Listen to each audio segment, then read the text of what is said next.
बिस्मिल्लाहिर्रहमानिर्रहीम। अस्सलामुअलैकुम दोस्तों, कैसे हैं आप? उम्मीद करता हूं कि सब खैरियत से और तंदुरुस्त होंगे। दोस्तों, मैं आज आपको जो वाकया सुनाने जा रहा हूं वो है दयानतदारी के फल का सच्चा वाकया। हजरत इल्लामा शेख मोहम्मद अलबानी रहमतुल्लाह अलैह फरमाते हैं कि मैं मक्का मुअज़्ज़मा में मुजावर था। एक दिन ऐसा आया कि खाने के लिए कुछ न मिला और मैं भूख से निडाल हो गया। इस हालत में मैं बाहर निकला तो रास्ते में एक थैली पड़ी देखी। उठाकर देखा तो रेशमी थैली थी और रेशम की डोरी से बंधी हुई थी। जब मैंने इसे क़यामगाह पर लाकर खोला तो देखा इसमें निहायत कीमती मोतियों का एक हार मौजूद है। बाजार निकला तो देखा एक शख्स रुमाल हाथ में लिए पुकार रहा है कि मेरी थैली जिसमें मोतियों का हार था गुम हो गई है। जो साहब इसका पता देगा उनको शुक्रिया के तौर पर 500 दिनार इनाम दूंगा जो इस रुमाल में बंधे हैं।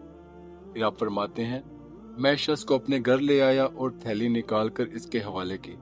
वो शख्स बड़ा ममनून हुआ और हस्बे वादा 500 दिनार पेश किए, लेकिन मैंने लेने से माजरत की और कहा कि मैंने ये काम रज़ाए इलाही की खातिर किया है।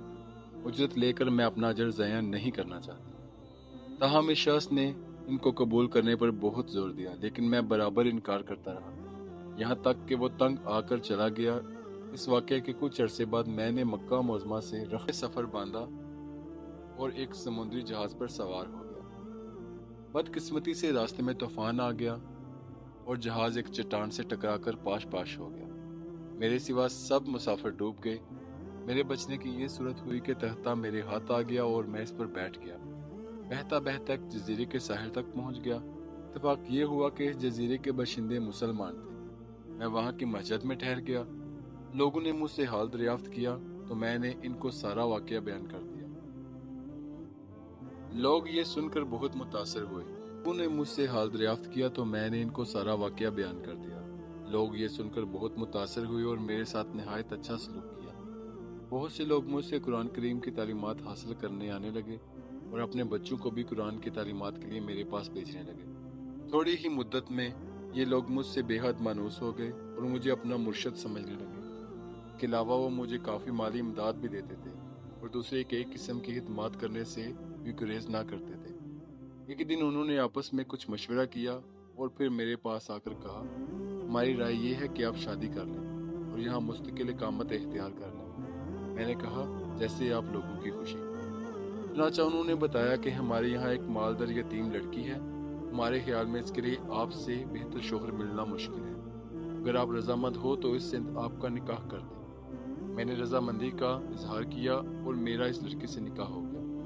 अपनी बीवी को देखा तो ये देखकर हैरान रह गया कि वही थैली वाला हार इसके गले में पड़ा है। दरियाफ्त करने पर मालूम हुआ कि ये लड़की इस हाजी की बेटी थी जिसे मैंने महज अल्लाह के लिए हार वापस कर दिया। लोगों ने मुझे बताया कि जब इस लड़की का बाप हज से यहाँ वापस आया था तो अपने कीमती हार के गुम होने और फिर इसके मिल जाने का वाकया अक्सर बयान किया करता था। कहा करता था, जिस शख्स ने मुझे ये हार वापस दिया है ऐसा बेनफ्स आदमी मैंने दुनिया में नहीं देखा। फिर वो ये दुआ किया करता था कि काश इसकी मुझसे यहाँ मुलाकात होती तो मैं अपनी लड़की का निकाह इससे करता। फिर आप फरमाते हैं कि अल्लाह ताला ने इस मरहूम हाजी की दुआ को शर्फ कबूलियत बख्शा और लड़की का मेरे साथ निकाह हो गया और अल्लाह पाक ने इस बीवी से मुझे औलाद भी नवाजी। इस वाकया से हमें यह सबक मिलता है कि सच है, नेकी का बदला हमेशा अच्छाई है और इसका बदला हमेशा अच्छाई से ही मिलता है और बुराई का बदला हमेशा बुराई से ही मिलता है। ऐसा कि इस वाकया में दयानत का बदला कैसा अजीम मिला, अल्लाह ताला ने दुनिया में ही दिखा दिया। जो अमानतदार होगा अल्लाह ताला गैब से इसकी मदद फरमाए।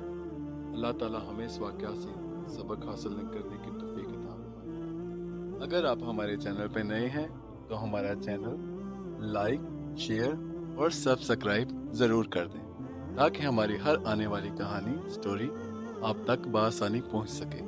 शुक्रिया। आप सब को अल्लाह पाक अपने हिफ्ज़-ओ-अमान में रखे। आमीन।